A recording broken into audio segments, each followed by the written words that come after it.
आपने पानी को नहीं छोड़ा, दारू को भी नहीं छोड़ा। तो आप ऐसा करोगे काम तो ये तो भुगतना ही पड़ेगा साहब। पानी का काम पिताजी करे, दारू का काम बेटी जी ने किया है, तो हमको क्या लेने देना है। ईडी को पता चल गया, आईटी को पता चल गया, जो उनको सजा देना है वो दे रहे हैं। अब किस प्रकार से इसको ड्रामा कह सकते हैं। अरे नुकसान तो हमारा हुआ है, धर्म के रास्ते पे चलकर भाजपा को नुकसान हुआ है। 2023 में जब कविता का अरेस्ट नहीं हुआ है, इसी मुद्दे को लेकर कि सबने क्या ताना मारी है कि हमारा भाजपा का हाथ था, हालांकि हमारा हाथ था ही नहीं उसमें। इस देश में जब जब जिसने प्रजा का पैसा खाकर अगर गलत काम करते हैं, आज ना कल धर्म अपना जवाब देकर ही रहेगा। इस गलती करने वाले चाहे स्त्री हो या पुरुष, यहाँ पे न्याय मिलने के लिए या गलती को बाहर निकालने के लिए या उनको सख्त से सख्त पनिशमेंट देने के लिए कोई जेंडर बयास नहीं, यानी औरत और पुरुष में कोई फर्क नहीं है। यहाँ पर जब स्त्री आगे बढ़कर हर मायने में अपने आप को डॉक्टर्स, इंजीनियर, पॉलिटिशियन बनना चाहती है, तो स्त्री का धर्म बनता है कि वो न्याय से धर्म करें, पालन करें।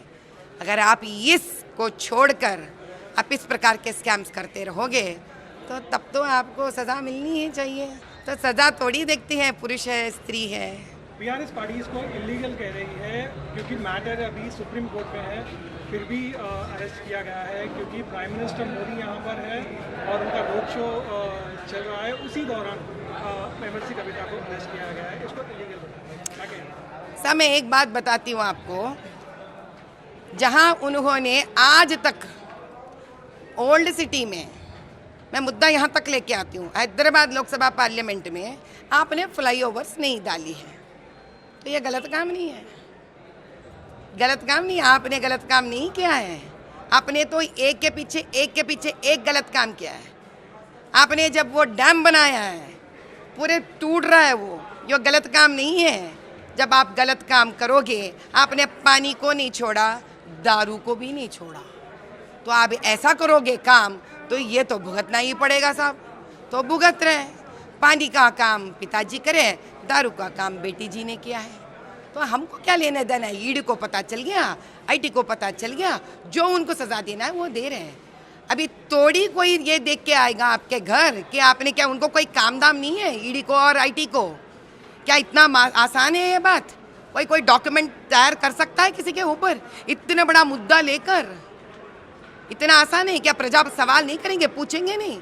ये सब प्रूव हो चुके हैं, इसीलिए इतना वक्त लगा उनको कि सही मायने में सारे पेपर्स डॉक्यूमेंटेशन करे, और जब सारा मिल गया उनको प्रूफ, वो लोग अरेस्ट कर लिए। बस कांग्रेस पार्टी ये कह रहा है कि ये टाइमिंग के बारे में वो लोग कह रहे हैं कि ये एक ड्रामा है, बीआरएस पार्टी और बीजेपी के बीच में ये एक ड्रामा है, ये भी उनका स्टेटमेंट है। क्या कहते हैं? तो वो ड्रामा से कांग्रेस को क्या लेना देना है। अभी दूसरी बात कहती हूँ, आप किस प्रकार से इसको ड्रामा कह सकते हैं। अरे नुकसान तो हमारा हुआ है, धर्म के रास्ते पे चलकर भाजपा को नुकसान हुआ है। 2023 में जब कविता का अरेस्ट नहीं हुआ है, इसी मुद्दे को लेकर कि सबने क्या ताना मारी है कि हमारा भाजपा का हाथ था, हालांकि हमारा हाथ था ही नहीं उसमें, क्योंकि ये जो काम ईडी और आईटी कर रहे हैं ये अलग डिपार्टमेंट है जिसमें किसी का दखलंदाजी का कोई लेना देना नहीं होता है। जो हमने नहीं किया है उसका ये लोग बात को बतंगड़ बने हैं। अभी उसी बात को जब आईटी वाले और ईडी वाले आकर उनका अरेस्ट करते हैं, फिर से ये लोग बोलेंगे कि ये भाजपा मिला हुआ है यहाँ पर। अरे यार कुछ तो सही बात करो, दुनिया देख रहा है आपको, दुनिया सुन रहा है आपके हर बात को। ऐसा काम करेंगे आप, विजय माल्या को भी कहाँ छोड़ा है इस दुनिया ने। इस देश में जब जब जिसने प्रजा का पैसा खाकर अगर गलत काम करते हैं, गलत रास्ते लेके आगे बढ़ना चाहते हैं, जो प्रजा का मिलने वाला धन आप गलत तरीके से कमाने की कोशिश करोगे, आज ना कल धर्म अपना जवाब देकर ही रहेगा। मैम बीआरएस पार्टी ने स्टेट वाइड बंद का कॉल दिया है, कल पूरा स्टेट में वो लोग प्रोटेस्ट करने का। अरे साहब बीआरएस के अधिनेता केसीआर साहब के बेटे स्वयं केटीआर साहब ने कहा है हमारा कार गैराज में चले गया है, तो गैराज से क्या कार ठीक हो गई क्या? जो धरना करने निकले हैं इतनी जल्दी ठीक होने वाली नहीं है, क्योंकि इतने सारे गलतियां कर चुके हैं कि जीवन भर वो कार गैराज में ही पड़े रहेगी और कभी रिपेयर नहीं होगी है। Subscribe to Midday India. Get direct notifications on all our videos by clicking on the bell icon.